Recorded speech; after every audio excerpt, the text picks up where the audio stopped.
everybody. Ready to start the Batavia Park District Board of Commissioners regular board meeting for August 19th at 7:01. Please call the roll. Larson. Here. Bell. Here. Druin. Here. Slayer. Here. Tillman. Here. Please stand for the Pledge of Allegiance. I pledge allegiance to the flag of the United States of America and to the republic for which it stands, one nation, under God, indivisible, with liberty and justice for all. Alrighty.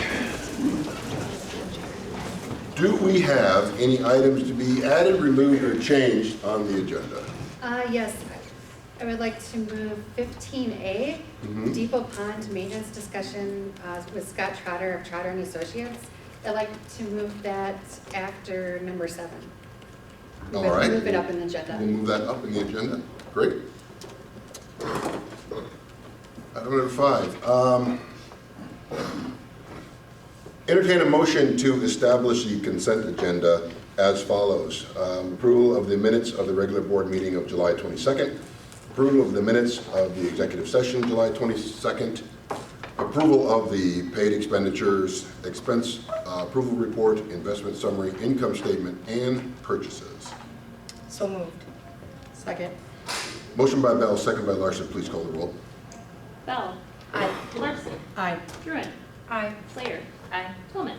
Aye, motion carries. Entertain a motion to approve the consent agenda as established. So moved. Second. Motion by Bell, second by Larson. All those in favor signify by saying aye. Aye. Any opposed? Motion carries. We're coming up on item number 6, which is guest matters from the public. Before we do that, I'd like to read this for public comment guidelines. If anyone wishes to address the Park Board of Commissioners, you will obviously be given an opportunity to do so during our guest matters from the public, which is coming up next on our agenda. When addressing the board, please identify yourself with your name and address for our records. If you are representing a group or organization, please also identify that group or organization.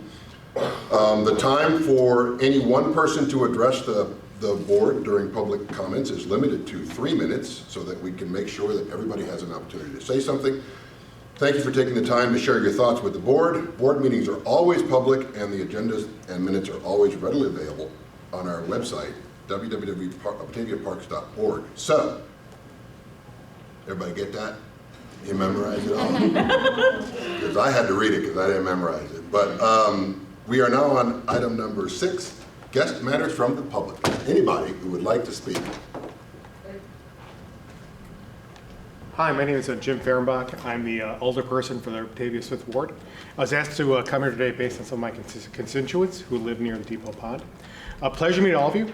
And I know a lot of us are kind of in the same boat. We're all starting out and we get this big issue dropped on us, right? The dam, the Depot Pond, right? And there's a lot of history. And history goes back, my God, I did the homework, I did the research, it goes back like 25 years, right? And there's a tendency to want to blame people. And I'm telling you point blank, everyone to blame is long gone or not involved in Batavia at all anymore, from both a staff perspective and a person perspective and a resident perspective. And it's not worth pointing the finger between the city and the Park District when it comes to this matter. The fact is, we're all in the same boat. We have an issue we need to resolve. People who live near the Depot Pond, they have legit concern. They spend hundreds of thousands of dollars, if not millions in some case, to have a beautiful home or condo on the Depot Pond. All they're really asking out of us is, hey, can we keep this, can we keep the appearance up? Can we keep this usable? I will tell you point blank, I've lived here for 20 years. I remember being in paddle boats on the Depot Pond with my children for over a decade, right? That option's now gone for a lot of reasons. The dam itself is deteriorating. There's no doubt about it, right? We had a great chance in the year 2000 to have the state pay for it, to replace it. The dam that they wanted to do was gorgeous. It would have been like the crown of the Fox River, right? And for whatever reason, Batavia residents back in 2000 said no. They said no to a fully funded dam replacement that would have been almost artisanal in its appearance, okay?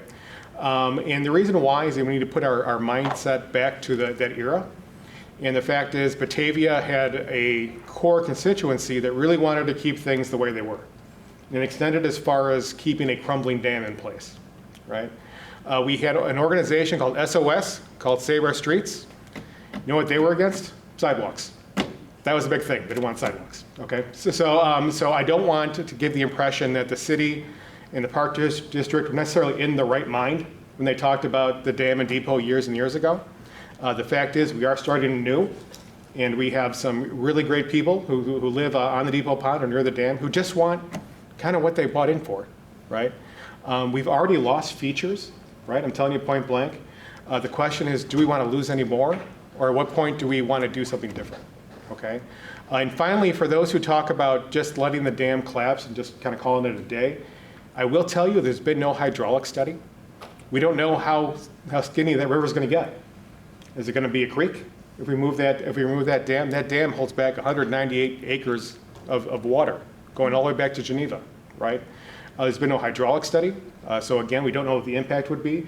Carpentersville just did this. They removed a dam that was not in their downtown, but it was in their town. They ended up with $4 million in damages because they realized they exposed some, I believe, water or sewage pipes that they didn't realize were there, right? So they went back to the state government, and they said, we need $4 million, and they said, maybe we can get you 400,000, right? So the things we're being asked to talk about tonight, they're all a big deal. They all have a really big history, but I promise you it has nothing to do with anybody who's going to be talking or whatever, right? So we all get to start anew with this big challenge, and I thank my constituents for inviting me to talk, and I will give the mic over to them. Thank you. Thank you. Anybody else who would like to talk? My name is Tamara Ashby. I live at 290 North Water Street in Batavia. Thank you for the steps you have committed to in terms of finding a solution to our failing Fox River Dam. I'm happy to know that a feasibility study is being undertaken in collaboration with the City Council. It is important that the Park Board prioritize the restoration of our Fox River and Depot Pond resources, which is what brings me here tonight. The Depot Pond is a true gem of a city amenity.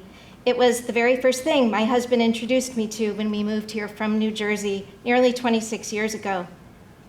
And yet, all summer long, the Depot Pond has grown smaller and more shallow as vegetation has grown along much of its surface. There's been no kayaks, there's been no paddle boats, there are fewer birds on the water. The failing dam has been an issue for a long time, and it will take a long time to mitigate a solution in the river. In the meanwhile, do not lose sight of the things that can be done now in the short term. As stewards of the pond, I encourage you to take what action you can to improve the pond area. Dredging the pond is the right choice, as it will both increase the pond depth and decrease the intrusive vegetation. I urge you to commit to the maintenance needed to bring back the beauty and the recreational use of the Depot Pond. Thank you.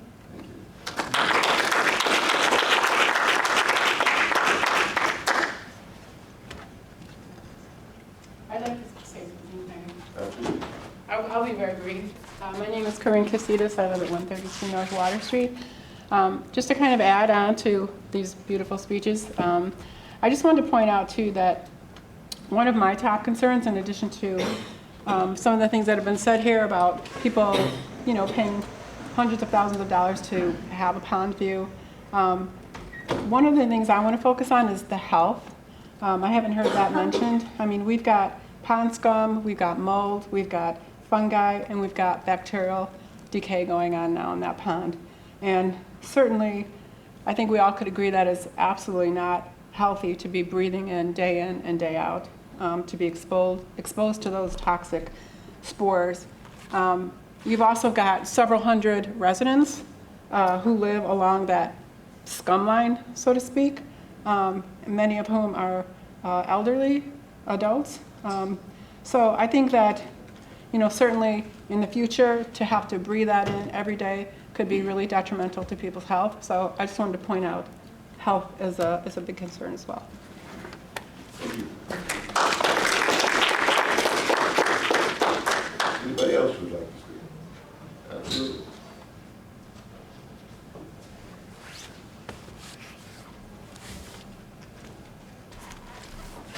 Hi, I'm Julia Roman. I live at 206 North Water Street in the condos. I'll make it really brief because we've been talking about this since I've lived here for 5 years. And I'm just asking you all to do your very best to get something to happen. The whole issue, I mean, I've been going since 2021 to city council meetings that sometimes you want to just beat your head against the wall because it's so frustrating. We have to do something, guys. We all of us in the condo spend a lot of money. A lot of people spend a lot of money. My taxes are very high. I'll pay all I have to pay for schools.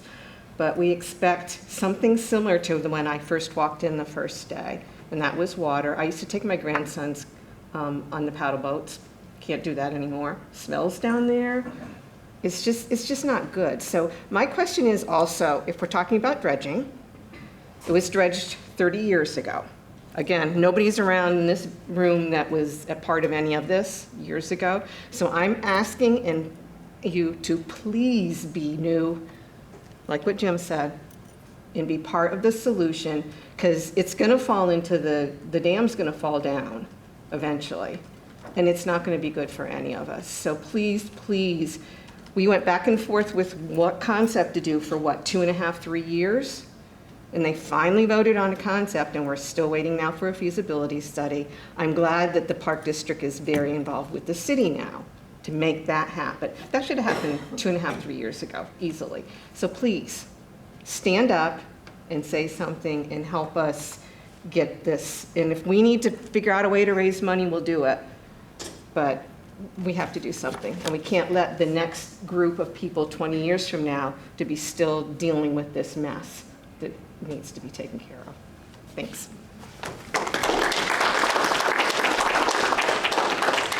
Thank you. Anybody else? So I read this whole thing just before. No, I'm kidding. Anybody else? Sorry. I was good. I know, he heard my calling. Thank you. Sorry. Thank you. I was hoping everybody would speak. Sorry. My name is John Fadagato. I live at 148 North Water Street. Also bought a condo very recently that backed up to the pond.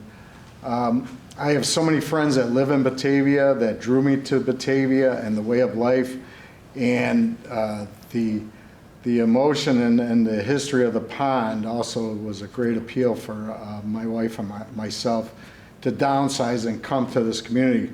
And we've enjoyed winters when the kids are out on the pond and playing hockey. It's you can't put a price on that. And so the value of the pond really can't be put into numbers. It's the heart of the community from what I can see, and the reason why we bought that over Geneva, over the other towns, because we see the potential and the hope in Batavia. And as leaders in the community, I think it's a great opportunity for you guys to be leaders and take that step and make that the showplace it should be, and it can be. So that's all I ask for. I love this community, I support it, and I wish nothing but the best, and I support your leadership and hope you do the right things. Thank you.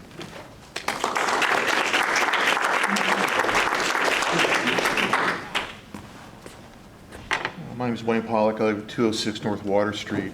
My concern, and I don't think anyone has talked about it, my background is in microbiology, and as that pond fills in over the years, it's going to be a mosquito haven. It's going to really fill in. The water won't be able to get in there. You're going to have kind of a boggy area, and it's beautiful for mosquitoes to grow. You have public events that go on in the summertime, and it's going to be really difficult because the mosquitoes will be just right at concert time. On Wednesday, it'll be mosquito haven. I don't want to talk about West Nile virus and other things. Those are all concerns, but as that silts in, it really winds up becoming a floodplain. We get a high thing of water comes in, it floods it in, the water recedes, the fish can't get in there, mosquitoes grow, and you'll be stuck with acres and acres of basically a mosquito farm. So I guess that's my big concern, not only for the other aesthetic issues, but that's a really concern for me. Thank you. Thank you.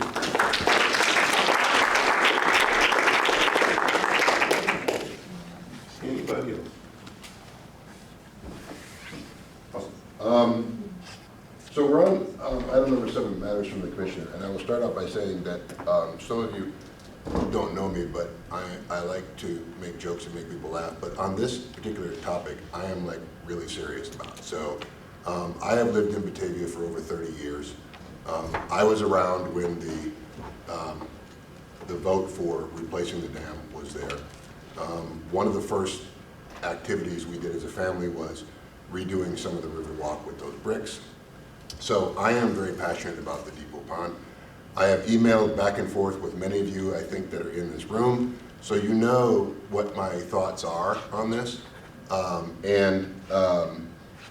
So as far as the paddle boats, I know he's gone now, but my daughter used to rent the paddle boats out. So that's also something that's near and dear to our family. So that's something that's there.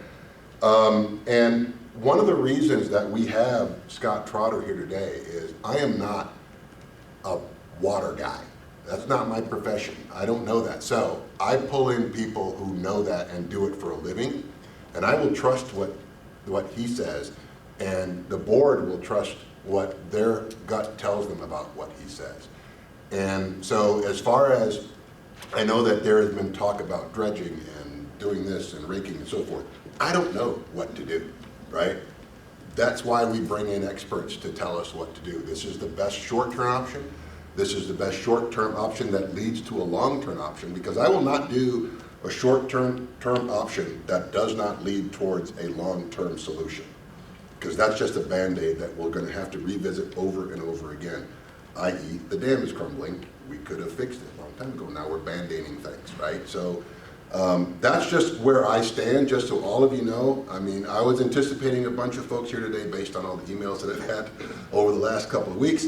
And so I just want all of you to know that this is not something that's just going to go, we're just having some people here just for you. That's not what this is about. We are having folks here to tell us what we can do to remediate the pond, how to do it in an eco-friendly way and an economical way. Because yes, we all pay a lot of money in taxes. And so the last thing we want to do is something that's irresponsible with those tax dollars. So just putting that out there. Any other commissioners have anything they want to say? Thank you. Well then, now that we've changed the agenda, we now have, what a coincidence, Scott Trotter from Trotter and Associates to talk about the depot pond. Thank you. Thank you very much.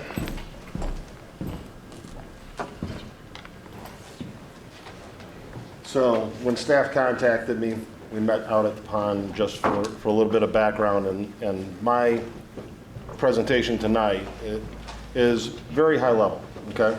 We're not getting down into the details of it, but to discuss all of the options that are out there, make some high level recommendations to be followed up on is where I had intended to go, and then let the board have further discussions about what their thoughts are and how they want to proceed.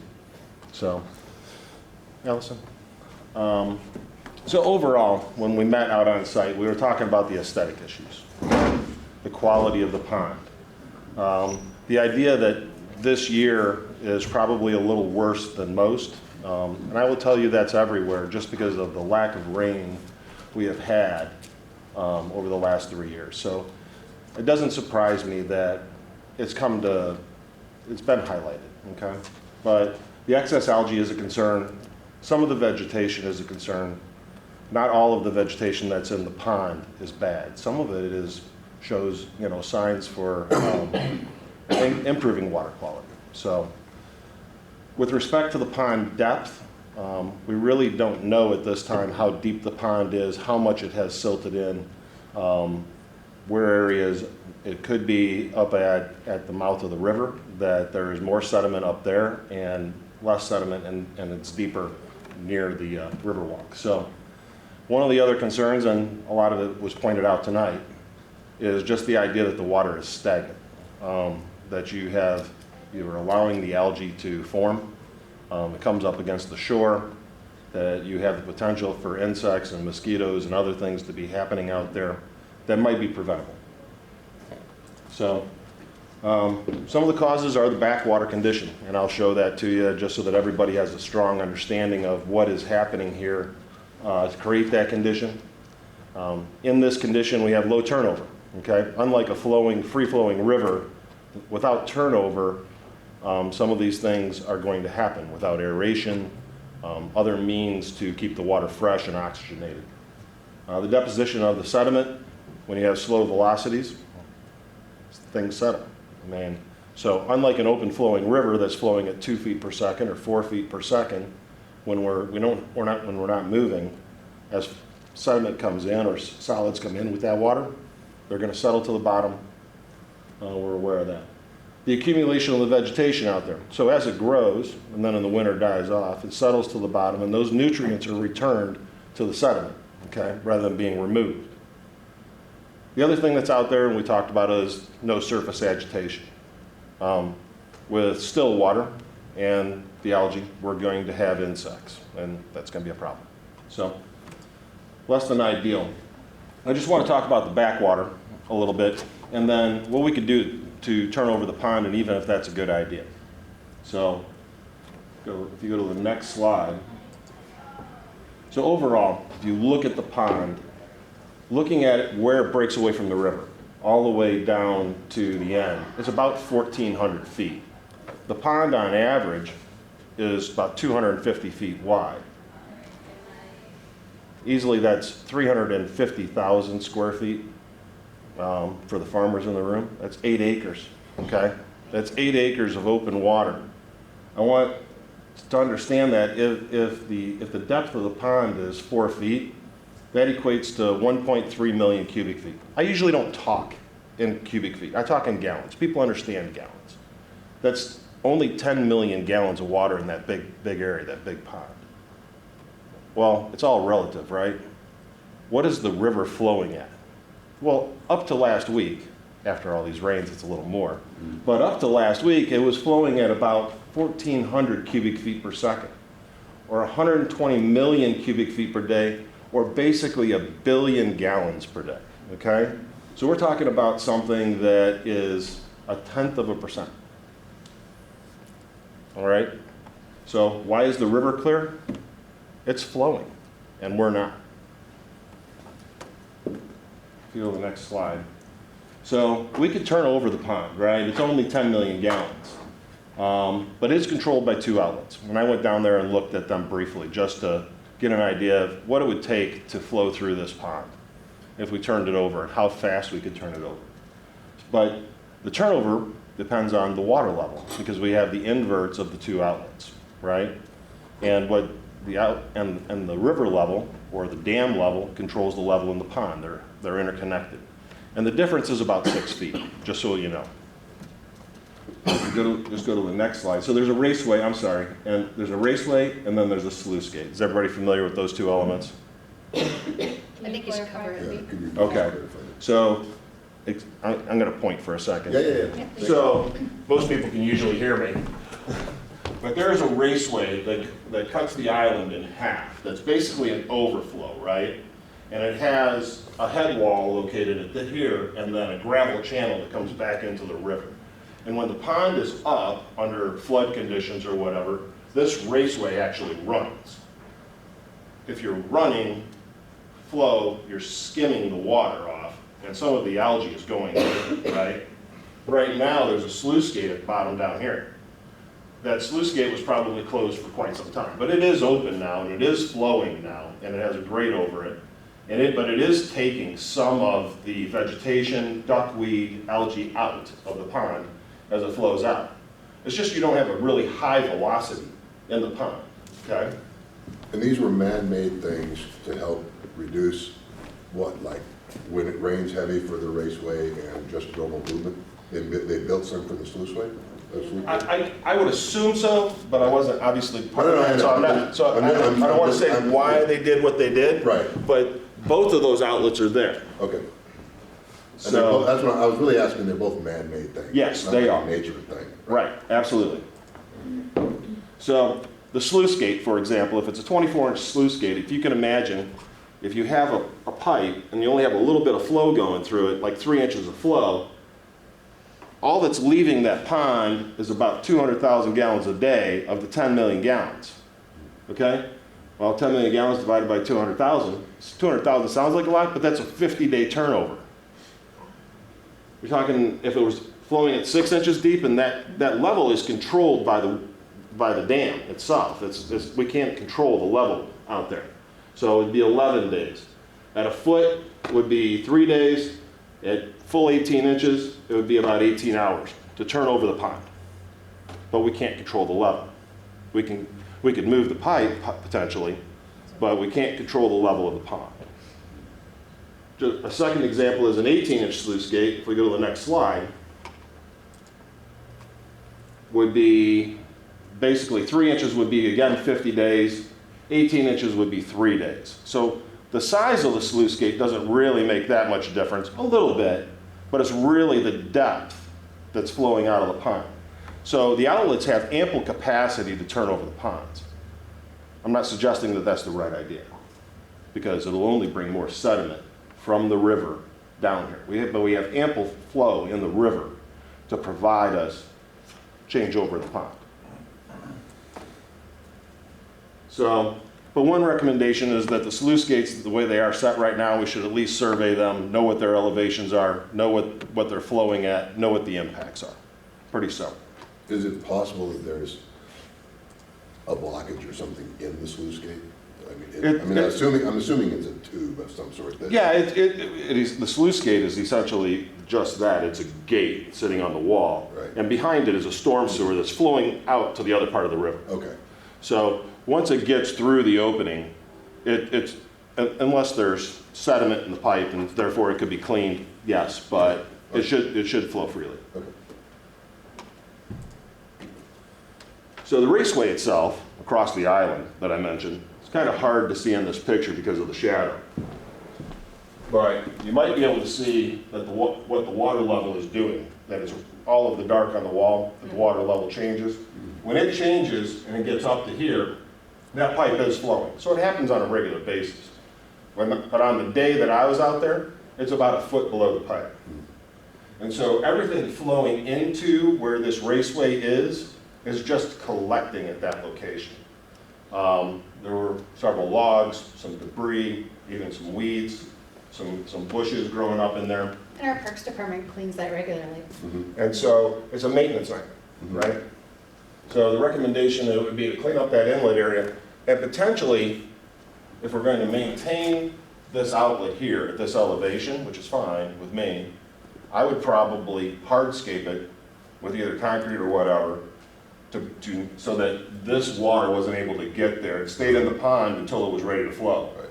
Otherwise, you're just creating an inlet that's harboring this So material. to make the floor the same height as the bottom of the pipe. Yes, sir. Okay.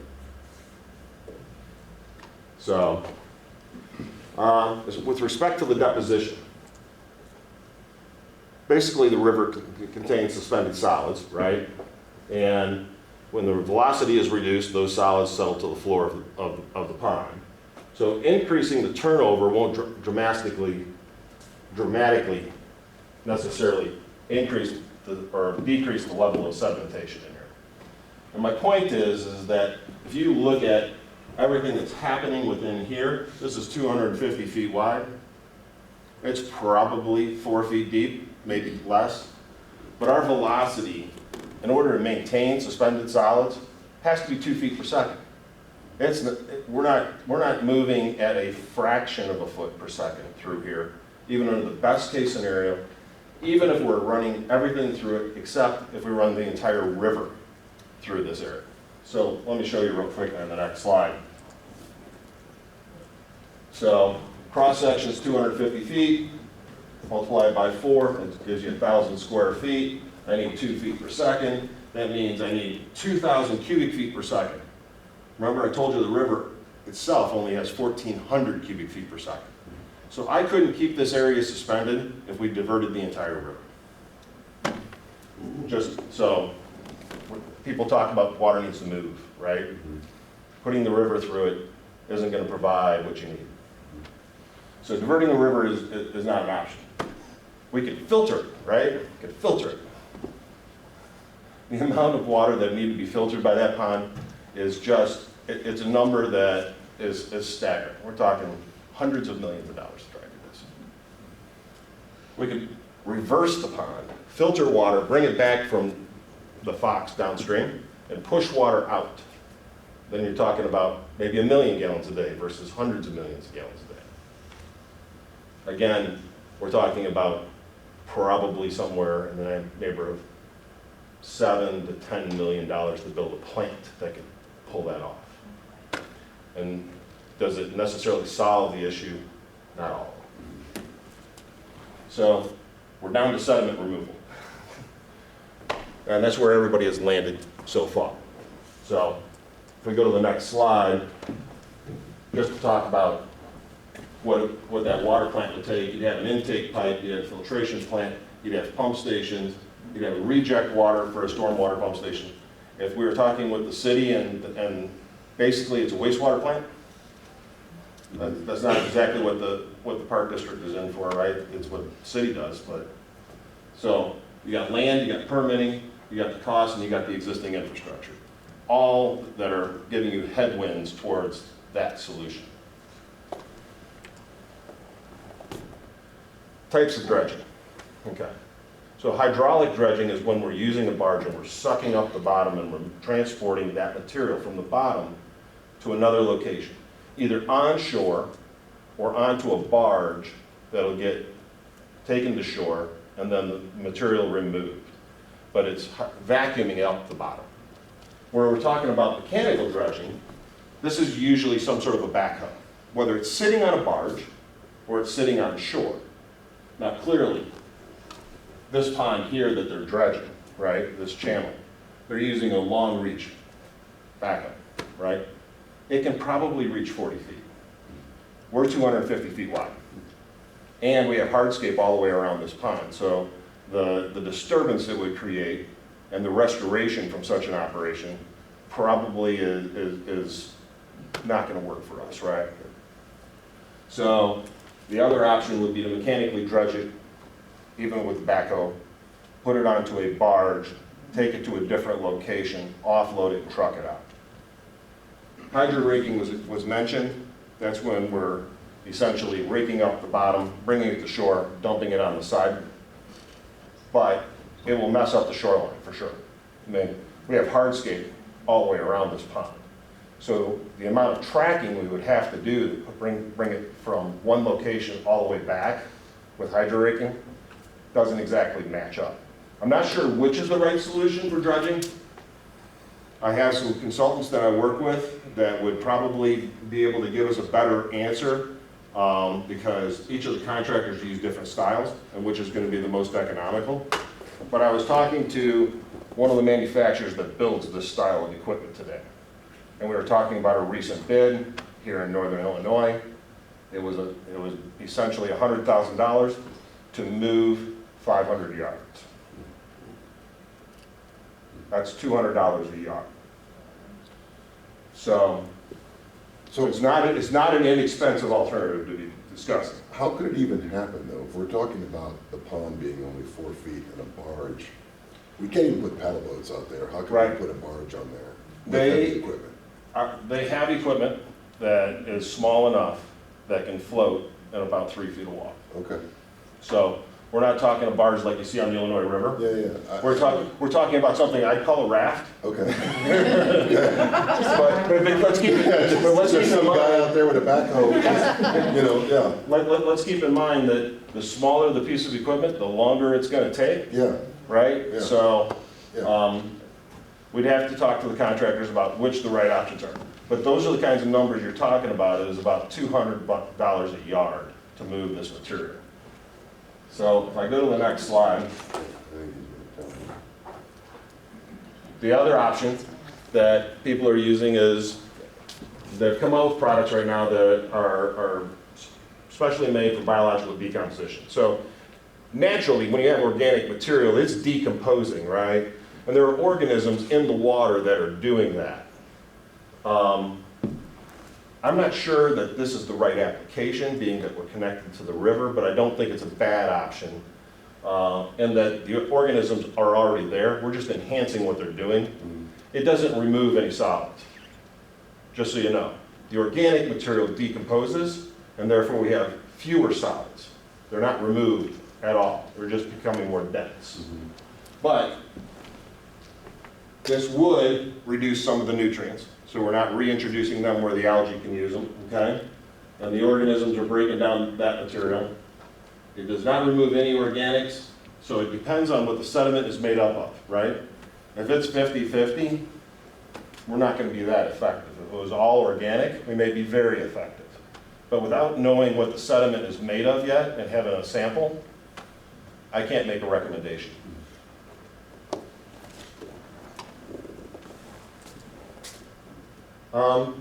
I don't know if I have the calculation in here, but I'm just going to give you an idea. If the sediment out there is 2 feet deep, right, and we have 8 acres of it, we're talking about something dry weight, dry material, once it's dewatered, of being somewhere around 25,000 yards. The number I gave you was for 500. So you're looking at, if that number held true, just to dredge the pond 2 feet is somewhere around a $5 million investment. So just to give you an idea of scale, if that helps. So let's talk about the vegetation, the algae, and the surface vegetation real quick. Am I doing okay on time? No, you're fine, yeah. This is good information. You got all the time you need. Okay, all right. So algae, 4 types of algae generally. Filamentous algae is the one most of us know about. Okay, it's the one you see that's on the surface laying around. There are a couple types of it, and as well as on the bottom. But that's what most of us look at is algae. The plankton algae is the algae you can't see but turns the water colors, right? And then microalgae, and then macroalgae, and then the microscopic blue-green algae. Now, when I was out there, I'm not saying it's not there, but it wasn't prevalent. What you have is pretty common algae. So, but you also have some aquatic weeds out there. Some of them are beneficial, like the lily pads, right? The duckweed is not bad for the water, but it tends to cover the water's surface and grow quickly in the right condition. Water meal, looking at this at the inlet, that's not all algae. Part of that's water meal, and it's a plant that would have to be removed. Grasses I didn't see too much, at least the areas that I was looking at. So if we go on, first of all of them are naturally occurring, right? But the blooms, like the algae blooms, are because of the water quality in the Fox River. Having the phosphorus and nitrogen it does allows that algae to be prevalent, right? And part of the things that are being done in the Fox River are to reduce those algae blooms. All of the treatment plants are doing improvements. A lot of the communities are doing buffering. There are things being done on ag land to reduce nutrients. It won't solve this year's problem.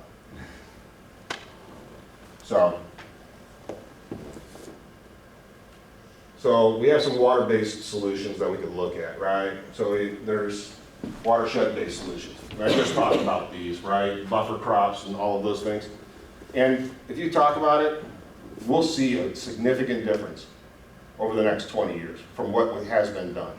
But it's not going to be instantaneous.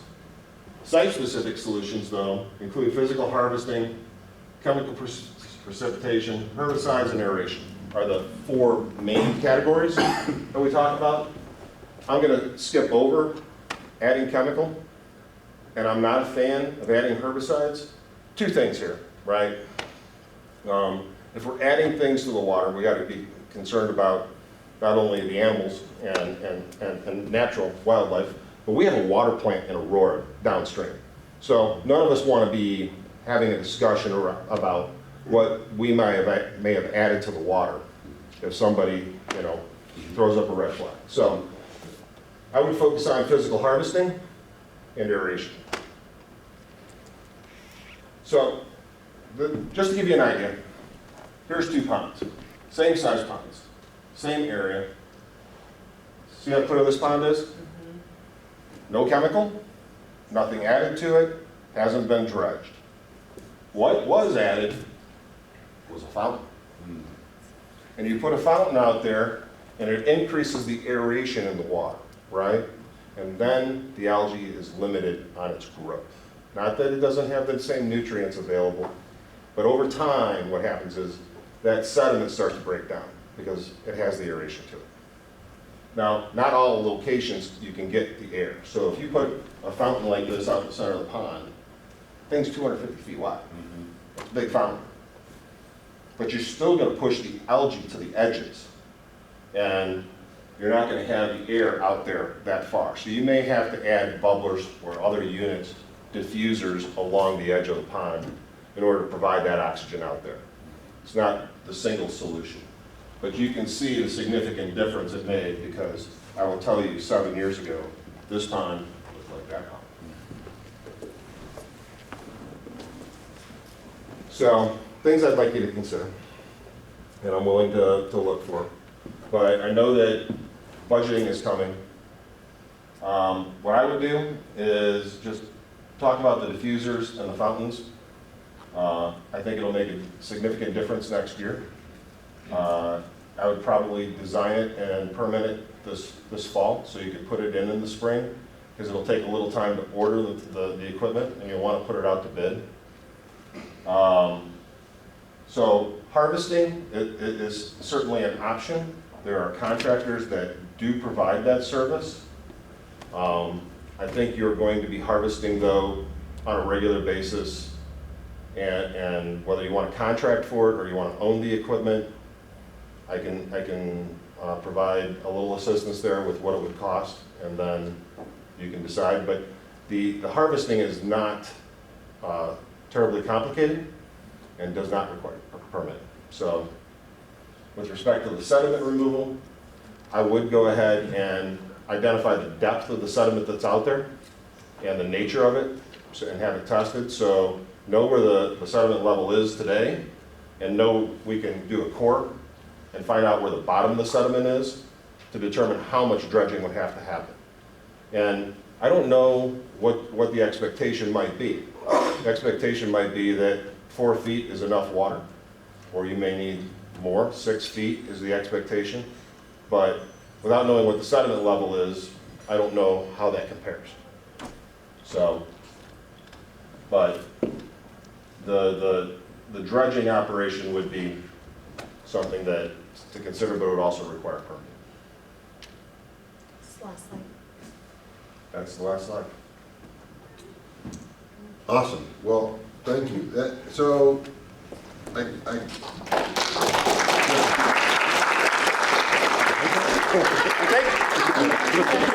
so that's a lot. Thank you for all of that, and obviously we'll have a copy of all of that we can review. It sounds like we need to do a lot more research. Research as to what's down there, how deep it is, essentially what has to be removed or what can be removed. A bunch of different remediation options as far as the sluice gate and the raceway. Those are things that we have to look at. Fountains, bubblers, and everything else. How quickly does a fountain and bubblers actually, with what you saw out there recently, how quickly would that remediate anything that's out there? I'm not asking for like a by the hour, just a guess. Right. Estimate. I would say if you put them in right now, you would start to see some improvement, but it probably would not have the algae taken care of by the end of fall. Okay.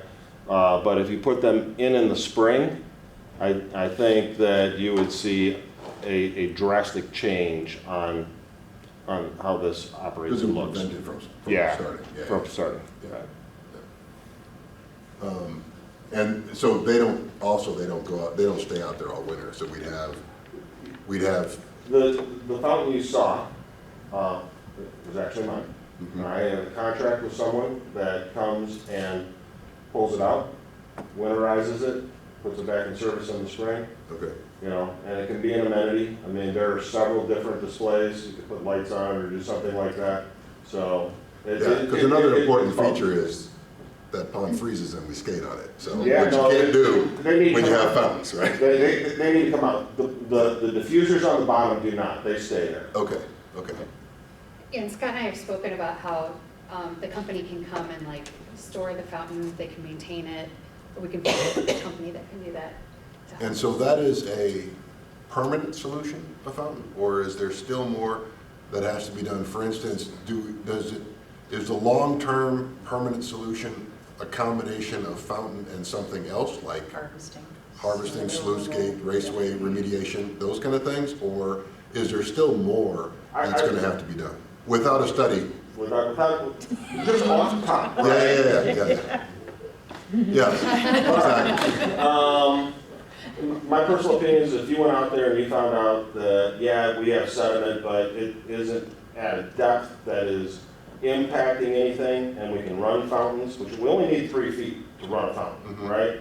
The fountains will stir up the material, it'll eventually leave.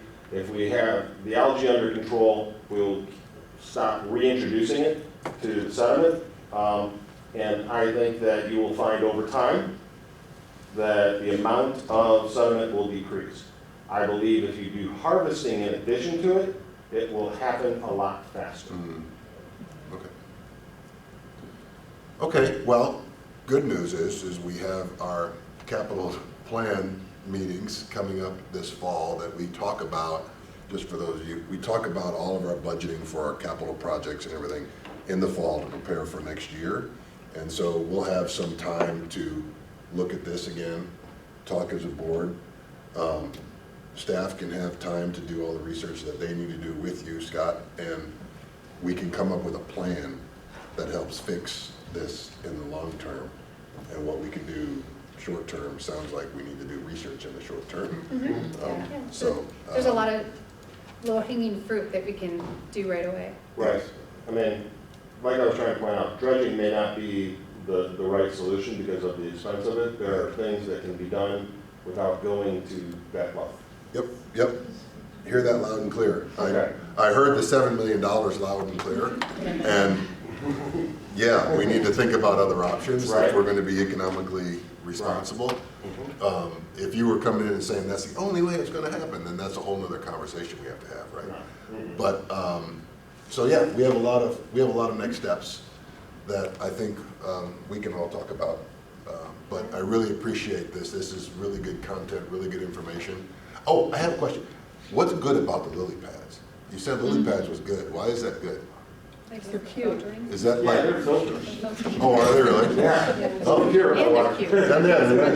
Filter the water. That's cool. That's a general question. But awesome. Well, thank you very much. I really appreciate it. Do you guys have any questions? Yes. What? Actually, just as the board. I Any was, you questions? did, I think you did a good job. Yeah. And we did hire Trotter to do a river wall study as well, so we're going to get that report a little bit Excellent. later this year. Excellent. Because that may play into some of the decisions that we make budget-wise too, Cool. the retaining wall. Great. Okay. Thank you. Thank Scott. you. Appreciate it. Thanks, Scott. Thank you. All right. I'm sorry, Mr. President, but I just say something. Actually, we are actually past that point. I will invite you though, this is opening myself up, I will invite you to email me any questions that you have after this, and I will do my best to respond to you as I have with everybody else. So, but right now, we do need to move forward in our agenda.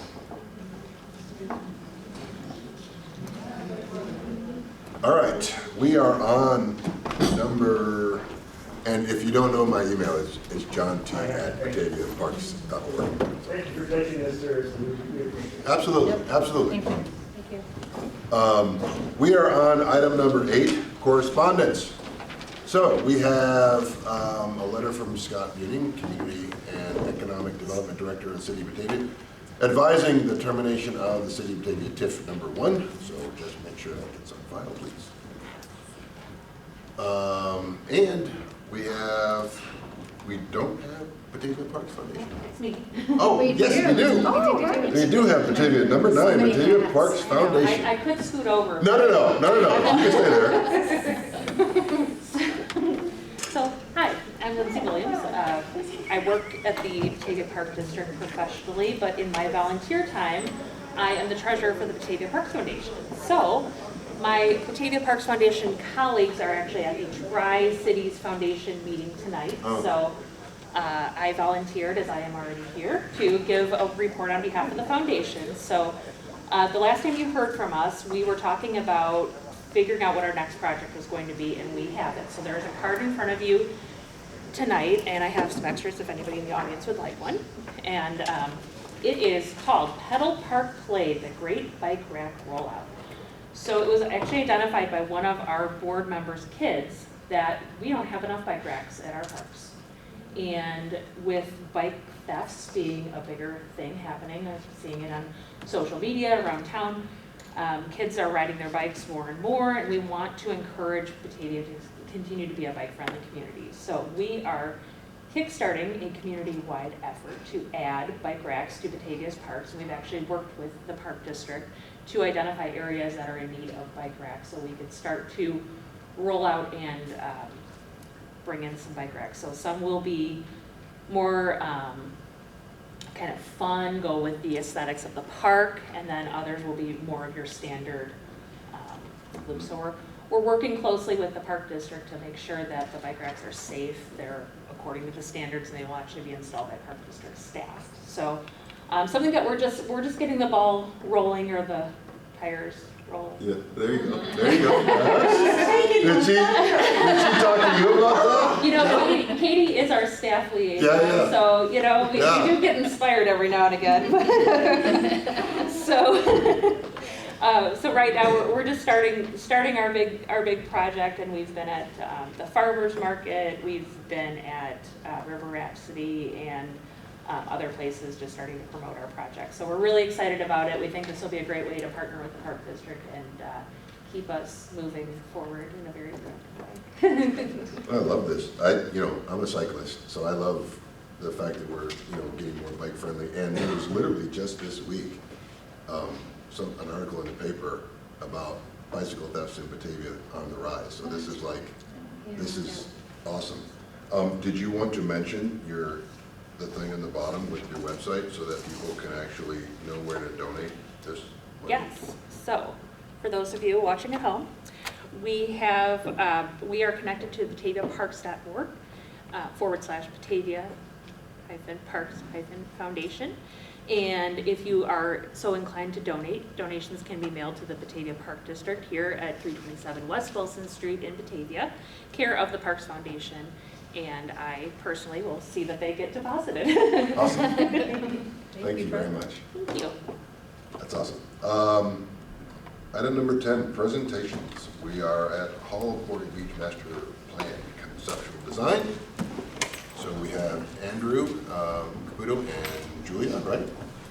Actually, Andreas tonight, in for Andrew. Okay, I'll let you lead that. From Williams Architects? Yes. And Leon Younger from Pros?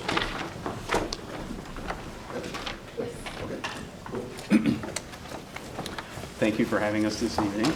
My name is Andreas Simonides. I'm in attendance tonight for Andrew Caputo from our office at Williams Architects. With me I have my colleague Julia Suriano, along with Pros Consulting, as you just mentioned, so represented by Leon Younger and Phil Pern. Tonight's presentation is about the Hall Quarry Master Plan. We're going to talk a little bit about the conceptual design for the facility that our team has been working on with your team. And we're going to go a little bit into the agenda here. I'm just going to kind of briefly highlight the various different topics we're going to be talking about, with Julia kind of taking lead on the presentation to kind of go through it all there.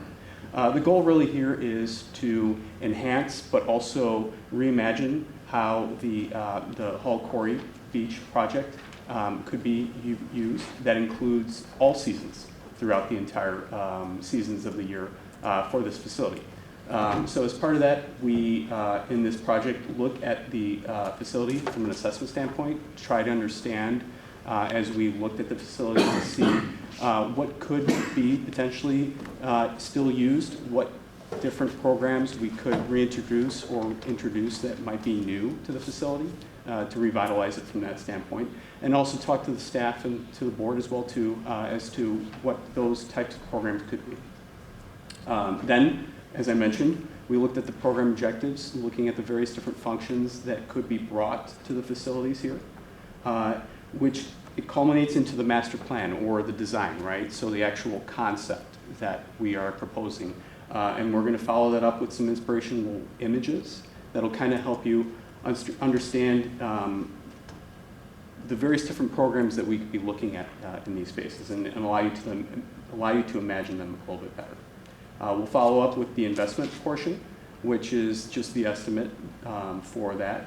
And then at the tail end here, and last but not least, Pros Consulting will talk about the operations and the financial plan for the project to kind of help understand how that's all going to work for us. So with that said, I'm going to let Julia take on and discuss the presentation for you tonight. So thank you.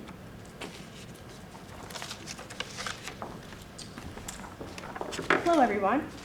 Last time you were here was probably, I think it was like last November. So this presentation that we have today is very similar to what we looked at back in November, but the board challenged us and asked us to look at phasing. How can we make this a little more attainable for the Park District? How can we break it up into chunks over time so that we can develop this master plan and also really take a look at the programming? So that is what this presentation is. I know we have some newer board members that didn't see the last presentation, so I still want to take a little bit of time to go through how we got to the new master plan. So we did start with an existing conditions analysis. Andrew and I went through the quarry, looking at everything, documenting the age of the buildings, every little thing that we saw. And what we really came out from that report was that the bathhouses are aging, they need an update, there's a lot of ADA issues there. The quarry is very limited on the season because of the cold water. It's not heated, it's a very deep body of water. So it takes a while into that season for that water to get to a palatable temperature, especially for the little ones. We have limited programs just due to the pool amenities that are there. Also, like I said before, limiting the age group. The smaller users, if the water's really cold, they're not going to want to go in. There's some very deep water there that could be very scary for those little ones. There's also operational hardships. You have multiple buildings scattered throughout the site, so your staff is scattered throughout. It's a little bit of an issue, so we wanted to look at maybe consolidating those multiple smaller buildings into one larger facility.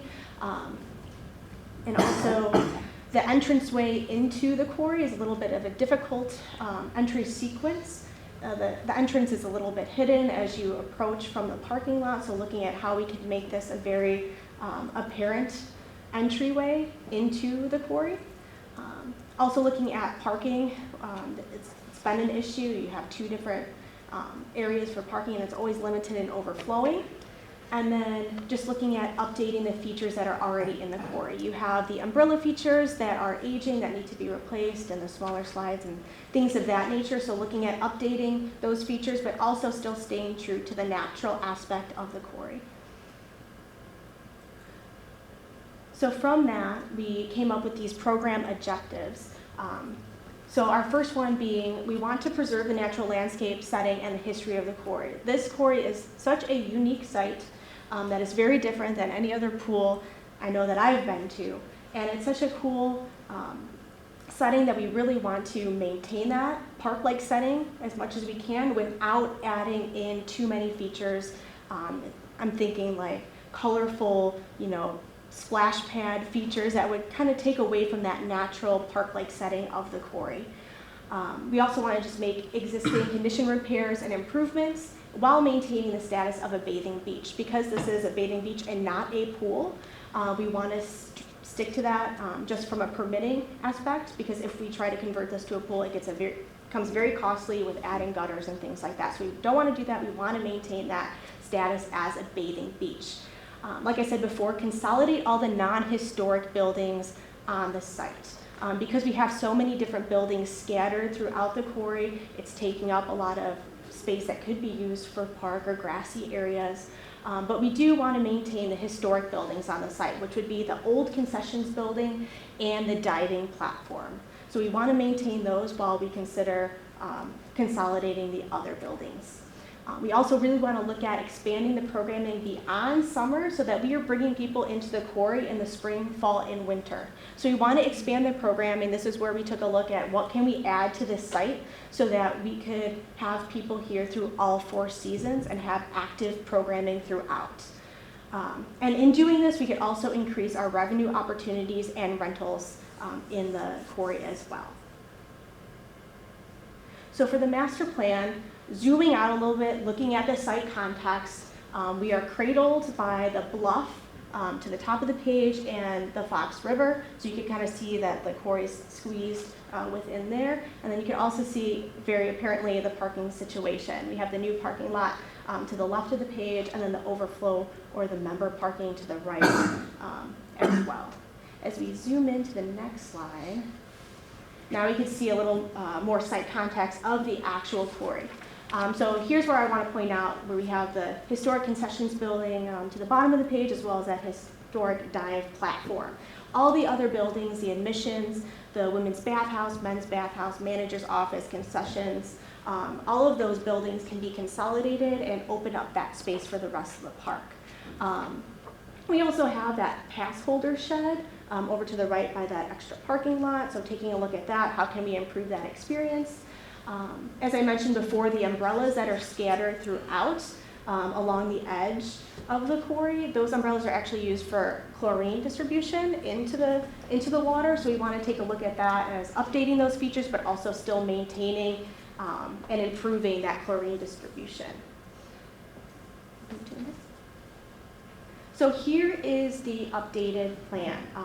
So if you were here last time, you can see that we did remove a couple of things, such as the ice ribbon from the plan. And Feel free to point if you want okay, it's kind of hard to look from so far away. So I'll just walk you through as if you were visiting the quarry and what you would experience. So from first, right off the bat, as you're coming in from that parking lot, you can see that there's this huge plaza that could be used for special events, staging. This is a great area, a large area for gathering for camps to be dropped off at, because I know that's an issue that we talked about on the site. We have this grassy area that's usually torn up just because so many kids are walking on it. So creating this nice central plaza that could be used not only in the summertime, but in the fall, if we had food truck events, bringing people to the quarry. By doing this as well, we're going to enhance and create a new bathhouse. So this is where we're looking at consolidating all of those different buildings that we had before. We had like the separate bathhouses, concessions, all of that. We would consolidate that into one building, so as you're coming up, you have a sequence entry into that new bathhouse. This bathhouse will also include a multi-purpose room or a party room, so this is another opportunity for rentals. Not only could you do rentals for birthday parties and things like that in the summertime, but now that we're introducing elements to increase the use in the winter time and the fall and spring, you can also use that multi-purpose room for that as well. In addition to having the locker rooms for the pool function, we're also looking at adding a studio ring. So we will also have locker rooms within this building to support the wintertime conditions as well. Moving on to the actual quarry itself, we're looking at adding some sand-friendly play features for tots, because we know that there's very limited opportunity for the littler kids in the quarry, so looking at maybe adding a tot slide or some smaller things that are compatible with the sand. We're looking at restoring and rebuilding the historic dive tower in a similar fashion that's what's there. Looking at adding different features like water walks where we can start connecting some of these islands, climbing walls, things like that, while still maintaining the lap lanes which are desired. So we have the 25-meter lap lanes here and the 50-meter lap lanes there. The filter equipment is in good condition. The building is not in good condition. So we're looking at building a new structure around that equipment and using as much as we can in that same location. And like I said before, updating the water features that are sprinkled all throughout to improve the circulation of the chlorine in the water. Another issue on the site was the sand. There's no containment for the sand, so it keeps spilling out into the grassy area. So that's where we're looking at introducing a boardwalk. Something that could hold in the sand and also create this nice sequence that will take you all throughout the site.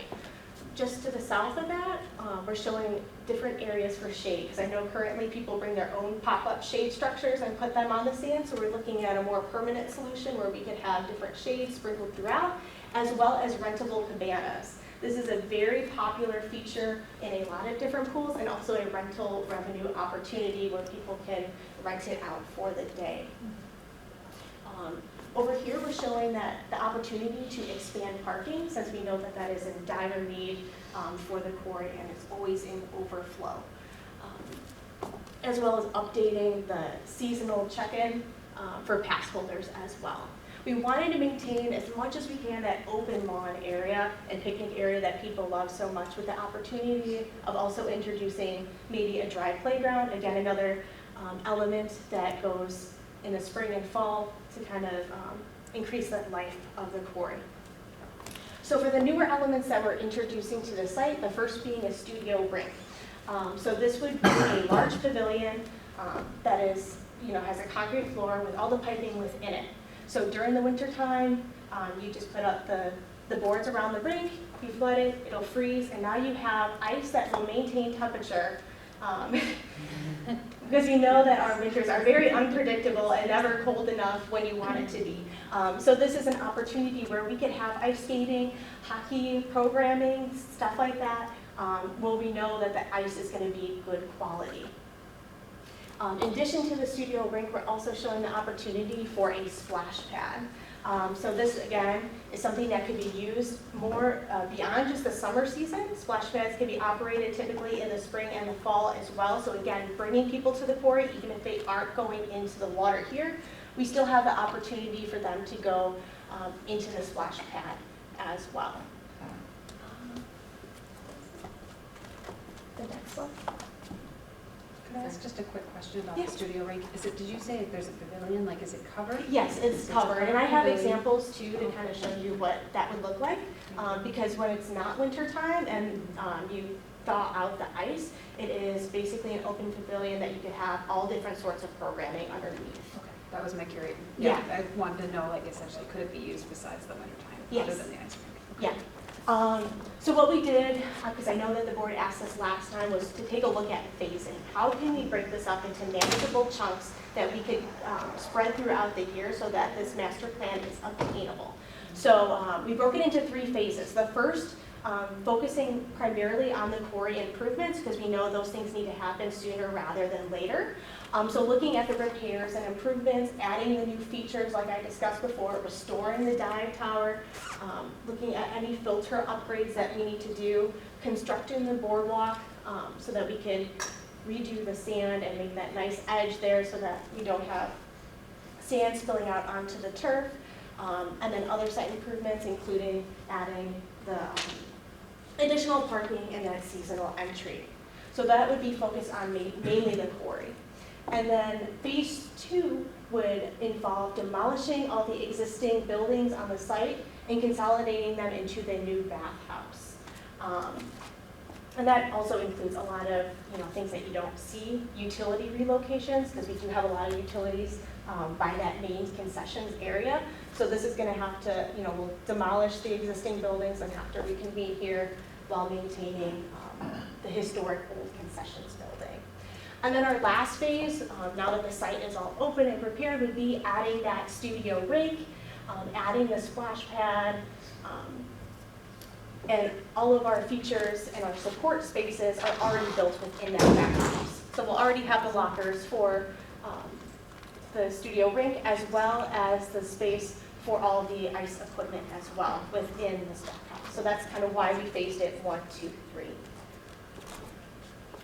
And then here are some inspiration images so you can get an idea of all these different elements that I've been talking about. So for, like I mentioned before, for when we're looking at the play, looking at ways that we could integrate this into the natural park-like setting without putting brightly colored big pieces of equipment that are a little bit obstructive. So here are some different ideas that really focus on like the natural setting. They're integrated into the landscape so they're not overwhelming with colors, and different ideas of what that nature-based play could look like at the quarry. And then also in that same idea with the pool features as well, because we don't want to put brightly colored, large umbrella, play features. So looking at how can we, if we're at a rock wall, how can we make that look like it's part of the landscape? Same thing when we get to the splash pad. How can we integrate different landscaped areas without having huge play structures that are brightly colored? We have different spray features coming out with rocks, so it's really well integrated. So this would be an example of what that ice pavilion could look like. This is a really nice example in Valparaiso, Indiana, where they have this large open air pavilion that's just really beautiful. They have all the lighting on it, so it's used all throughout the seasons.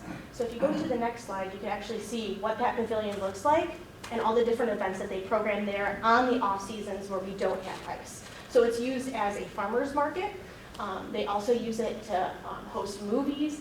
Concerts are a big thing, and even weddings. They rent out the pavilion for weddings. So besides just the wintertime ice skating, you have tons of opportunity for programming beyond and to increase that lifespan of the quarry into the other seasons beyond the summer. So I also included a couple other photos of what that pavilion could look like. The other one being a little more elaborate, but this can also be achieved with prefabricated pavilions. So looking at how we can use something that's a little more economic, like these polygon structures. Here we even have stone bases, so they have that steel structure, but a nice wood deck, and then they're adding on some architectural elements to dress it up a little bit. So these are all different options that we could look at. In the same idea, adding that seasonal entry, making it more of a pronounced area that also reads architecturally similar to the pavilion. Another thing that was brought up was misting stations, especially for some of the older groups that use the quarry. This could be something that's scattered along that boardwalk so that you have the opportunity to cool off without having to go in the water or the splash pad. And then some images of the boardwalk. Different ideas of what that could look like, different combinations of shades and lights, benches that will line the quarry. And then here's an image of cabanas. So this is something that somebody could rent during the day. These are very elaborate. They actually have electricity, so people can plug in their phones. There's a little mini fridge in there, so it just depends on how elaborate you want to get with the amenities. It is cabanas. Or it could just be a simple shade structure. And also a different shade along the boardwalk too, looking at cantilevered shades, shade sails. You have different opportunities there. And then lastly, with the food trucks in the park, at that main plaza, something that could look like. And I just want to emphasize that that this is just an additional programming. We still have the concessions in the bathhouse, and that will be the main drive, and that will serve the quarry. But it's also just an opportunity to bring more people there and get variety. So for the cost estimate, we also broke this out into phases. So our first phase being the quarry improvements, we have the hard cost at 8.2, soft cost at 1.2, for a total project cost of that first phase about $9.9 or $9.5 million. Phase 2, when we get to the bathhouse, now this number is just showing in current dollars. So if we were to phase this out multiple years, you'd have to do a multiplier on that just to escalate the price. But again, that being at about a total project cost of 9.8. And then we get to phase 3, which is the ice pavilion and the splash pad. And that's at about 9.1. Again, depending on how far you push it off, you have to multiply by that 4%, depending on what year you want to build. I'm going to hand it over to Leon. Okay. Good evening. Leon Younger with Pros Consulting and Phil Parnan. We're going to share with you a little bit. Our goal was, when we're working with the staff and also with the Williams team, is really to provide all of the cost estimating associated with a set of assumptions that really drive the overall impact of what improvements are made, what does it do to either make the facility more efficient, or what we can do to create additional revenue and additional people to come to the quarry. The whole goal was to make it as much year-round as we possibly could, so the programs are driven to really energize the spaces at different times of the year without taking away from what really your summer is today and how well people enjoy the facility. So what Phil's going to take you through is that process, but we followed the architects. So as they were making design decisions and alternatives, we were estimating what those costs were on the operational side and how that might impact the overall operating budget for, to really demonstrate to you all the value of and return on investment for doing it. Okay? Thanks. So the operational assumptions, such as the hours of operation, the seasons for the primary season, summer aquatics, as well as the secondary season of the studio rink, the capacity, as well as the approach to training and providing a great experience for the visitors, along with staffing, all make up the foundation of the pro forma. Its intent is to be able to run scenarios such as phasing the project in as was asked, but also to make it an actionable tool to help guide the decision making of staff, so as they begin to operate the facility, they're able to meet the community's expectation. So we've taken this from a seasonal facility to a year-round facility, but you can see with the summer aquatics and the studio rink that there are gaps in there, and that's where the programs and events are able to fill those in, along with the amenities that Williams Architects has incorporated into the design. Next slide, please. So taking the facility from seasonal to year-round required a little bit of additional staffing, including the position of recreation supervisor. That position that you see there is a full-time position. It's a new position, one that wouldn't necessarily need to come online until that phase was put into development. Currently, the director and the assistant director of community recreation oversee the facility and all of the activities that take place within it. Next slide, please. So when we talk about the programming and events, they've predominantly gone unchanged with the previous version operational plan. However, we have had to take a look at how the skating rink factors in. And so it opens up an opportunity to service the hockey as well as figure skating community. Also allows for opportunities during the warm weather months to utilize that as shaded program, event space, and to also serve as rentals for that summertime, but also rentals for the winter time for hockey use. There's also an opportunity during that use for having competitions and or practices, and being able to live stream those up into the party and program room within the bathhouse, creating an additional experience as well. In addition to providing those spaces for programming, you have an opportunity to hold events there, show movies underneath there, as well as your personal gatherings that Julia had alluded to. Next slide. The unique location provides additional opportunities with some events, as I said, to fill those gaps in between the primary season and the secondary season. The year-round opportunities also expand the user base of the facility and attract additional memberships as well as participants and visitors to generate additional revenue. The studio rink being multifunctional really gives that an additional component that we believe will be taken advantage of, whether it be through the events and or through the rentals, both in the winter months and the summer. Next slide. So the financial assumptions inform the quarry's pro forma as well. They're determined on, they help us determine how the operational choices are monetized, provide transparency, and allow stakeholders to understand the risk and opportunities with the changes to the facility and the potential long-term sustainability.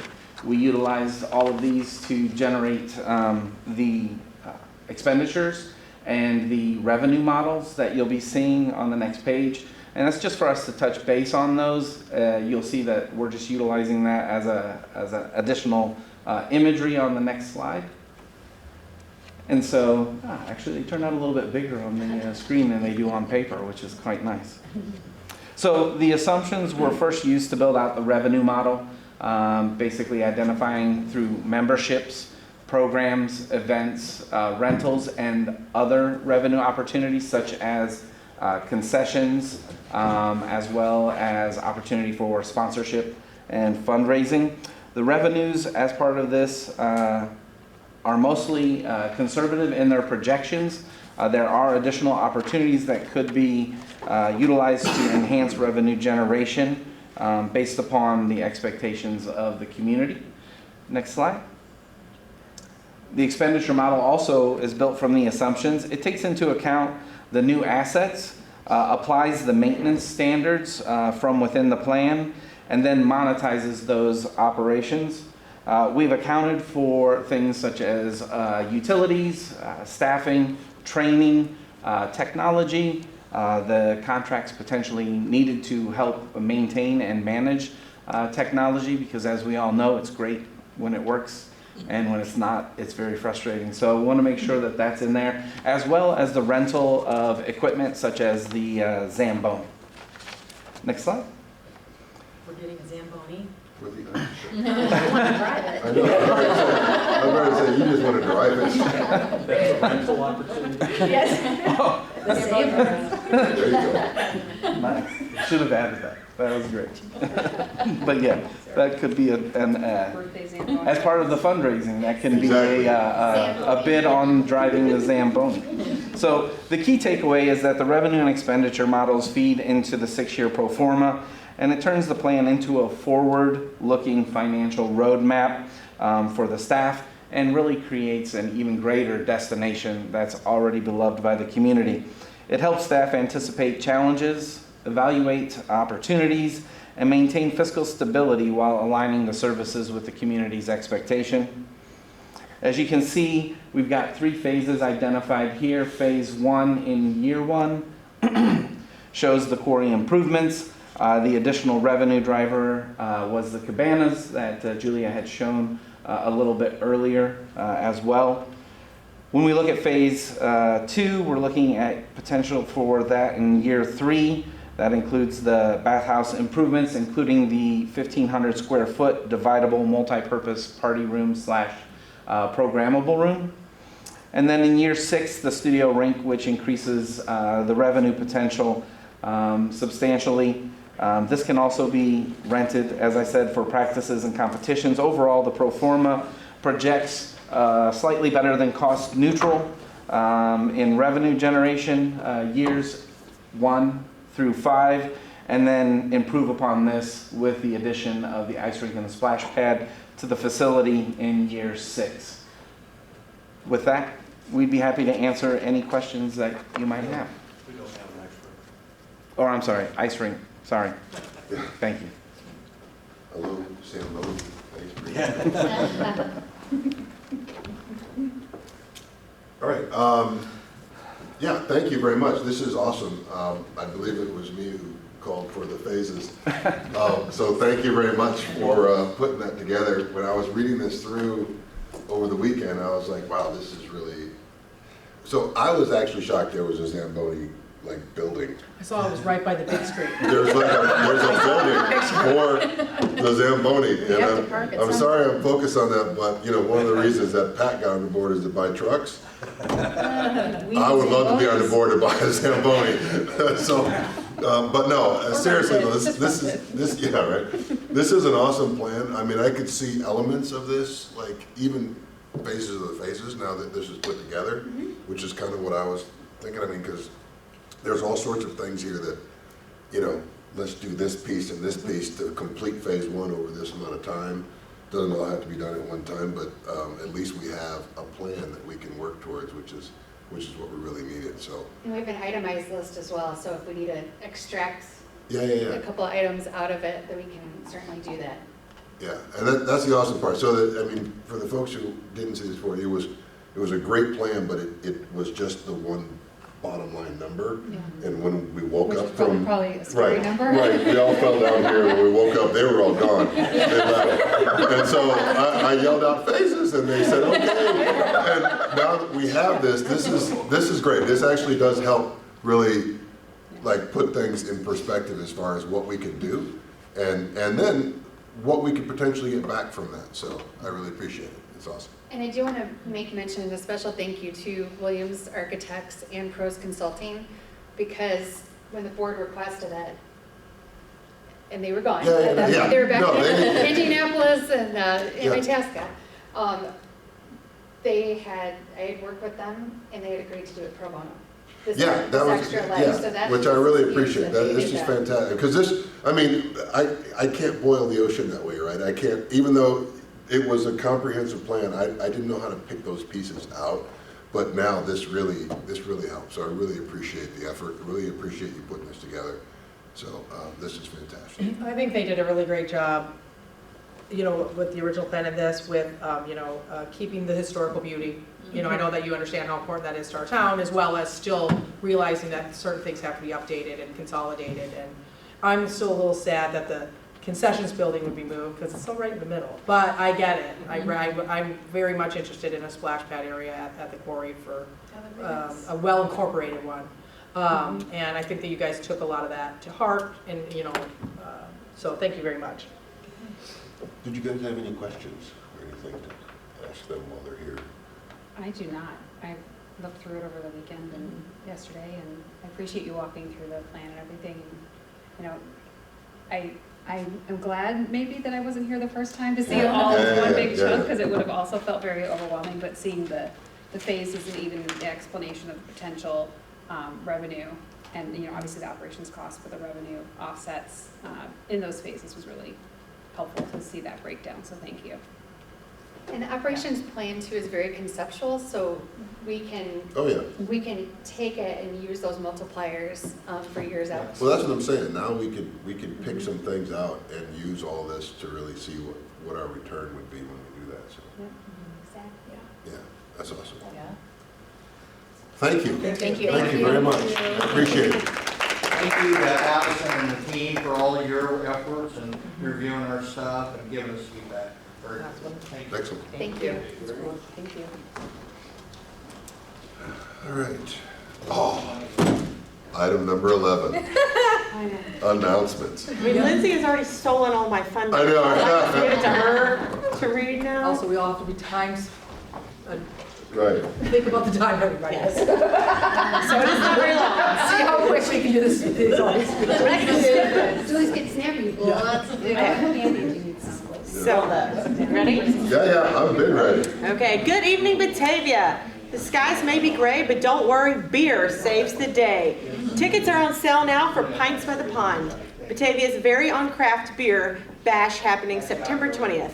This 21 and over event features more than a dozen local breweries, tasty food trucks, and get this, 20 3-ounce pours. That's where my tiny cup came in. That's a lot of cheer in a very small glass. So snag your tickets by September 1st to get the early bird discount. So don't let that deal fly away. And if beer isn't your thing, then say cheers to the new social adult event beginning this fall. We're introducing First Pour Fridays starting September 12th from 5 to 7. And September 12th is not the first Friday, but the rest of them are happening on the first Friday. And these will be taking place at the Callahan Community Center. So think wines, think cheese pairings, live music, gorgeous views, and only $25. You'll pay at the door. Be there. It's going to be amazing. It is most definitely the wind down you're looking for at the end of the weekend. There it is. That was worth the wait. You're welcome.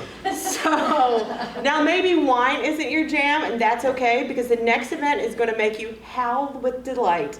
The Batavia Depot Museum has opened a new mini exhibit called Unconditional Love, Batavia's Best Friends Through History. It's a tail-wagging tribute with photos of beloved pets from throughout the years. And while you're there, head upstairs for the brand new fall exhibit called Uncovered Quirks and Curiosities of the Batavia Historical Society. From tiny treasures to Brittany's favorite, the hair jewelry. Yes, hair jewelry. There's something strange and spectacular for everyone. The oddest exhibit in town runs through November 23rd. Okay, John. Hoop, there it is. Hoop, there it is. Fall Basketball League registration for grades K through 8th is now officially open. With just 1 or 2 days a week of play, it's a slam dunk for busy families. But don't dribble too long. Registration closes October 17th. And for our littlest learners, New Adventures Play Lab is accepting new students. This half-day STEAM-based program for ages 3 to 5 sparks creativity, builds friendships, and gives kiddos a safe, nut-free space to explore and play. These programs are led by experienced teachers at the brand new Callahan Community Center. If you want to learn more, call the Park District to schedule an a tour. And one final note, serious, the Park District wants to hear from you. We are gathering community feedback to help shape our parks, programs, and spaces for the next 5 years. Share your thoughts by taking our quick online survey at yourfunisOurbusiness.com. Your fun is our business, because after all, your fun really is our business. And that's a wrap for tonight's announcements. Enjoy these last sweet days of summer. Stay cool, and as always, play your way, Batavia. Thank you. That was awesome. Very good, love it. Yeah. Item number 12, staff reports. All right, and then there were 3. Right? I'm about to say, do we have anybody left? It's like you guys snuck out. Or... Wow. So hopefully you received the announcement about Brent's baby, baby girl, Holland Gray. Yes. So, yes, very exciting. Linda got her baby fixed by looking at the picture, so thank you for sending the picture with it. Yes. It was awesome. So thanks to Brent and Sam for sending it, so Yes. we can pass it along. And now we're going to start off with Lynn Borman, Director of Talent and Culture. All right, just some highlights from my report. Offboarding the seasonal staff, so it's over 100 offboardings happened in the last 2 weeks. And at the same time, we're onboarding about 65 for the fall session for like Kids Club and New Horizons and New Adventures. So it's busy, busy time with bringing people on and off. I'll be conducting my final exit interview for the intern, which is the marketing intern. Her last day is Abby's last day is on Friday, so we've been lucky to have her a little bit longer. And then the full-time comp study is in the final phase. So hopefully by the end of the month, we'll get the results and we'll have something prepared to present to the board in October. Is there any crossover from the summer to, I mean, like, Yes, do you do an Yes. exit and another So we entrance do for like, those? yes, we do a shift. So Okay. we do like Yeah. a rehire. Yes. with Yeah, 'cause it's like a different thing, or right, change. yeah. So a lot of the camp move into Kids Club. Oh, okay. Yeah, The yeah. afternoon sessions, Yeah, because the morning sessions that are really one at 6:15 in the morning Yeah, until no, about that's 8:45, right, so it doesn't yeah. really work for the college. But we're doing some heavy recruiting now Yes. to see if we can get some More Awesome. ones that can do both. yeah, just older adults or maybe junior college students or, AU, northern, any type of students that are around the area that want to do it. Dropouts. Yes, exactly. Awesome. But yeah, that's about it. Great. All right, Brittany, Director of Community Recreation. Awesome. The recreation team is very excited to be in the Callahan Community Center. We are enjoying getting it ready for programming. Rentals will begin in October, so our rental forms are online, so please check out the website for renting the River Room and the Skyloft. I really just wanted to highlight today Play Lab. It's a brand new program, and we are running it Monday through Thursday, both AM and PM, so I'm very excited. I wanted to say kudos to staff. We have great teachers on our staff that parents are looking forward to meeting in a couple weeks, so we're excited to run it Monday through Thursday. How many do you have enrolled already? Let me do the math really quick. It depends. Some are doing multiple days. We have at least 8 students in Okay, each so session. you're getting good. Yeah. Oh. Yeah. Yeah. And we're welcoming more. So please sign up. It's a monthly program. So you can sign up now through December or 1 month. Yeah.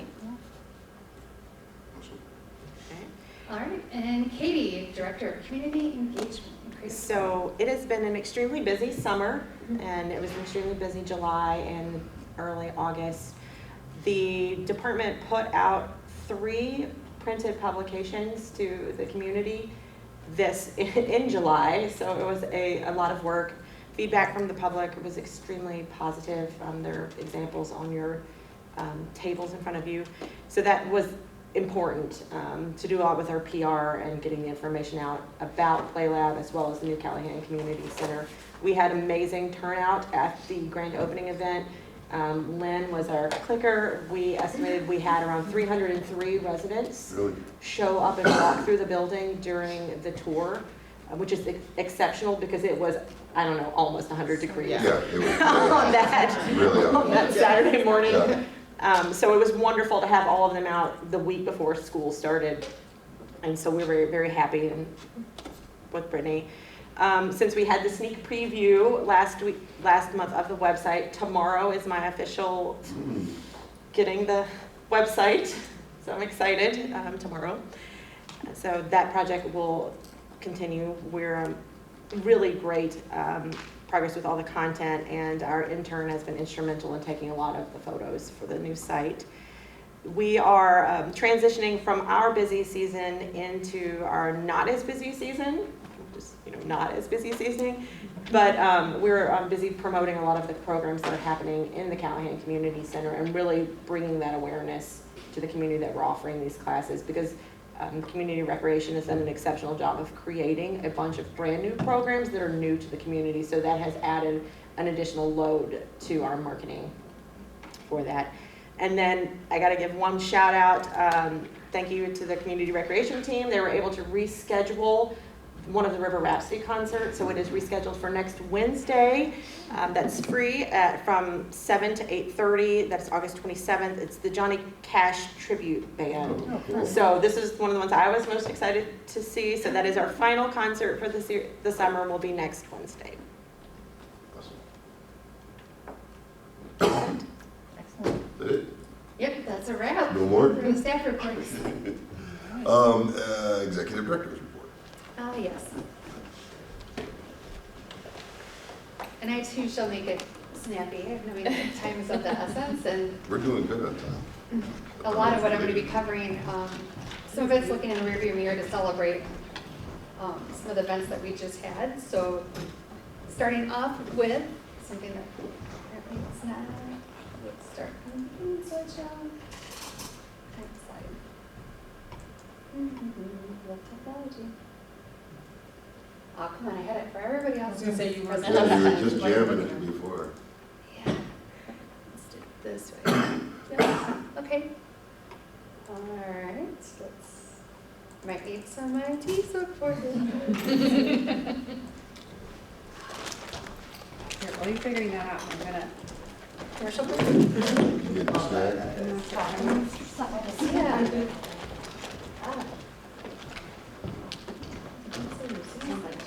So you brought enough for the rest of the class? I did, I brought it, and passed me that chocolate. I love that. Taking all the orange ones out. You like the orange ones? Water. I got the ones that are specifically the reds because I only like Watermelon, that's Oh, So you mean like this pink one that I'm taking out of here? you probably took it, The yeah. only one? What is this? There's more? I'm gonna go through it, make sure I Well, get I didn't know who liked chocolate and who liked fruit I cake, like so I had to get both. it. That was so nice. Yes. Let's see. Ah, thank you. There are. You will all learn very quickly. I have a big sweet tooth. Oh, this is fantastic. Me too. All right, Allison, take your time. We got all day. Now we've got sugar, so we're all happy. We're enjoying. Oh, did you bring that? I had them. Oh, you had them? Yes. So please help yourself when you're done with your report and go around. There we go. So now it's almost like having popcorn watching a movie, right? Enjoy. Well, on August 9th, we opened up the door to a new era of fun and recreation to the community. And special thanks to Brittany Miner and Katie Burgess, the co-chairs, who brought the celebration to life. And then we also had the committee members, Lynn Borman, Josh Wyant, Christina Tamaris, Kate Garrett, and Kim Hansen, and I believe Beth Ann Guidarelli, who are also on the committee that planned this amazing event. So thank you. I just wanted to mention, I mentioned it in my speech the day of, but I wanted to mention it again since it was a very windy day during that portion of the speech that I don't know if it was towards No, it just like came like. I believe it was as soon you as came up with stood the up, it was concept for just the tent. windy. Yeah. Yeah. That's a great idea. God said, Great, yeah. that was a fantastic idea. And kudos to the staff for setting it up, but And kudos to the staff for standing outside the tent. yeah. Entire time while we all were sitting there. Oh my God. Our skills. But I saw myself in pictures later, I was like, ooh. It was That awesome. did not go unnoticed by some of us who were under the tent. The girls just all, no. Thank you. And I do want to make mention to the community again that you know, we were able to make this project a reality without raising the property tax rate increase. And by securing a $2.8 million grant from the Illinois Department of Natural Resources and a generous donation by the Batavia Historical Society for $430,000, and using surplus from our capital funds. And boy, that look on Pat's face says it all. Yeah, right. I'd also like to recognize Williams Architects and Bear Construction for helping us do the full gut, I like to say full gut renovation, to create such vibrant areas of recreational programming. You know, it includes a community room, gathering space for the young and old, the enrichment program space, the play lab, the museum lab, a home for Batavia Access Television, shout out. And Brittany and her team have made an effort to we're not just shuffling programs around the district, so many new innovative programs like First Pour Fridays, and you know, candlelight yoga up in the skyloft, facing the depot pond, like really concentrating efforts on filling those spaces. And now that the recreation staff is home to that community center, they're going to make sure that that area is constantly programmed, because seeing an empty room is going to really frustrate them.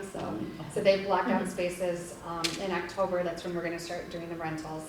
They've intentionally blocked out programming time so that way specific rental times can fit in. So it's not just like first come first serve for rentals. It's very strategically thought out. Like these are the programming times, and this is going to be prime time for rentals. So Allison asked me what my favorite part was. At first I said Linda's favorite part was in the upper right-hand corner. It was the museum. Those rolling, she's a big museum buff, so those rolling things, she was blown away by that. But mine, really, there's two things. One is your new offices. Yeah. That's just like, I'm just so excited for you guys to get new offices in there. I should do it. That was then like a ERO. Yeah, and I would new love offices. that. And the big room, what do they call it? The sky room or whatever. Skyloft. Skyloft is just so exciting. So. I have to give Katie credit for the room names. The River Room, Oh, with yeah, that alliteration no for doubt, the River that's Room, right. and then the Skyloft. Yeah, That's all Skyloft, Katie. I love it. More motivation to get the depot pond looking. Yeah. Exactly. There you go. Yeah. We'll just get blinds. Yeah, we'll just get- That might have been mentioned here. I thought you said we'll just get wines. That'll help too. I'd also like to encourage our viewing audience at home that we are in the middle of our strategic master plan process, because it is a process. It's currently a work in progress. It will complete in December, a full report. But right now, there will be a community survey in the next few days delivered to random households in Batavia. And for those of you that do not receive it, if you're not one of those random households, we encourage you to go to our website, actually not the Batavia Park District website, but to go to the website for the project, yourfunisOurbusiness.com.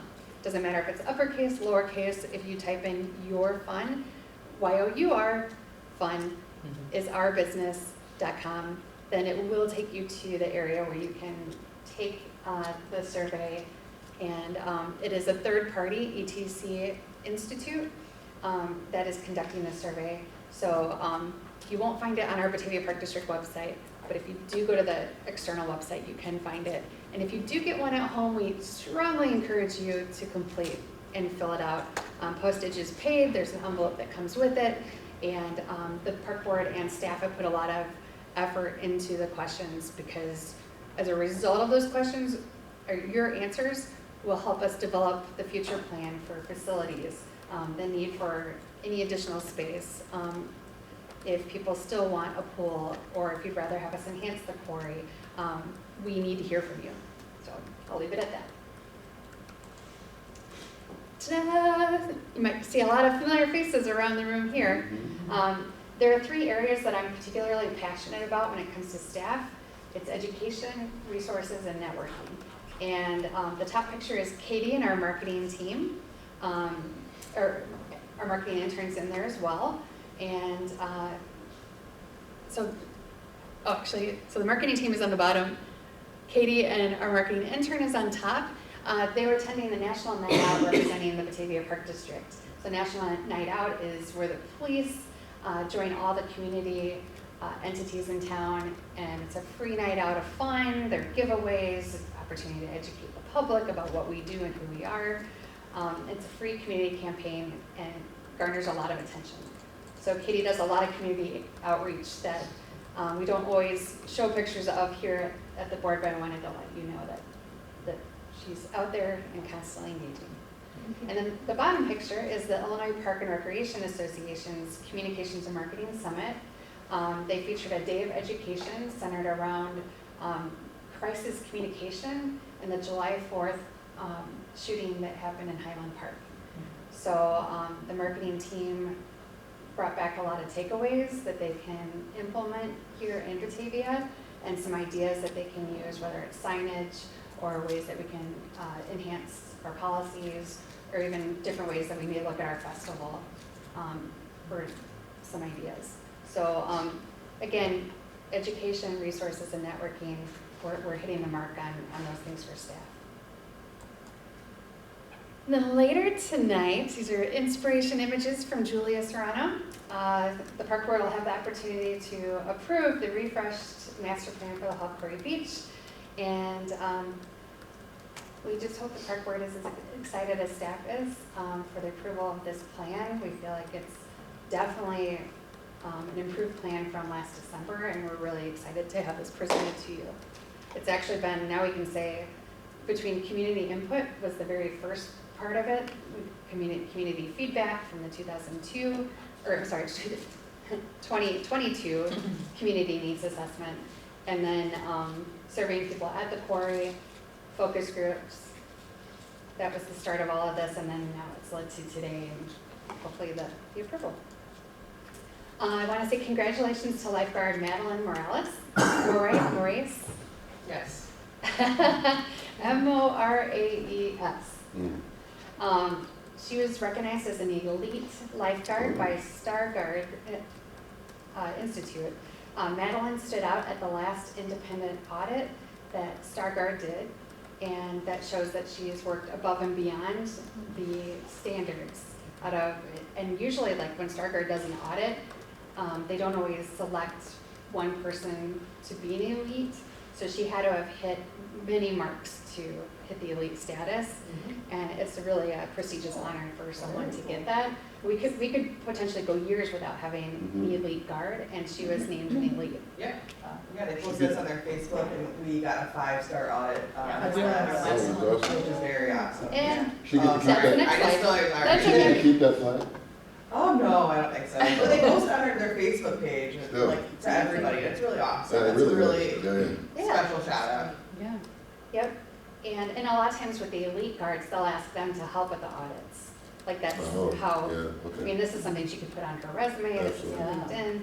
And then on the last day the Hall Quarry Beach was open, the very last day, we were trying to predict when they were gonna come because we know that they have to have X amount of audits. And they're like, wait for it, ta-da. You know, usually we're like, okay, it's gonna happen during Windmill City Fest or sometime where, you know, Lollapalooza when we're short, you know, working on staff. But no, last day we were open, 5-star audit from from Starguard. The safety audits are unannounced, so we don't get any heads up, and they are detailed, very detailed, and they provide actionable items that we can implement to further our safety standards, and so really elevates us to best practices. It helps us identify risks and then implement corrective actions to make sure that we're as safe as possible, so that incidents don't happen. So we're really proud of the 5-star audit. We don't take that lightly at all, especially being a beach versus a pool. It's, as you know, that water can be very difficult to see, especially at the very end of the season. That's when it's the murkiest because the sand is everywhere in the water. So it's a huge badge of honor for the managers of the quarry, for the lifeguards. It speaks volumes of the training that they do. And I'm not, and on a positive note, that's a wrap. Awesome. All right, you get your. Thank you. Did I earn it? Yes. Yeah, right. All right, we are now at 15B. So this is a discussion and approval of the Hall Quarry Beach Master Plan conceptual design. I'll entertain this motion and then we can have a conversation, but keep in mind this is not a motion to actually pay for all this. It's just a motion for approving the conceptual design. So entertain a motion to approve the Hall Quarry Beach Master Plan conceptual design as presented. So moved. Second. Motion by Bell, second by Larson. Does anybody have any other conversation on the conceptual design? I think they did a really good job of, doing what you asked for, so. Yeah, absolutely. We're still in the room. Yeah, absolutely. Please call the roll. Bell. Aye. Larson. Aye. Druin. Aye. Slater. Aye. Tillman. Aye, motion carries. Awesome. Thank you very much. Thank you. Thank you. All right, item number 15C, award of contract for audit services for the district. This is, if I'm not mistaken, yes, Sikich CPA asking for a 3-more-year period for the audit services, right? So entertain a motion to award the contract for audit services for a 3-year period to Sikich CPA LLC. So moved. Second. Motion by Bell, second by Larson. Please call the roll. Bell. Aye. Larson. Aye. Druin. Aye. Slater. Aye. Tillman. Aye, motion carries. Somewhere I heard Brent say thank you. Yeah, right? He's like, yeah. Yeah. You know he's asleep. That baby's asleep.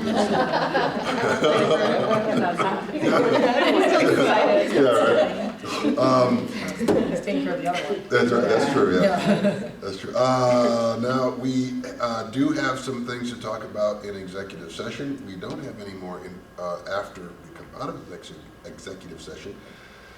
So, entertain a motion to enter into executive session to talk about land acquisitions 2C5. So moved. Second. Motion by Bell, second by Larson. Please call the roll. Bell. Aye. Larson. Aye. Druin. Aye. Slater. Aye. Tillman. Aye, motion carries. We are now in executive session.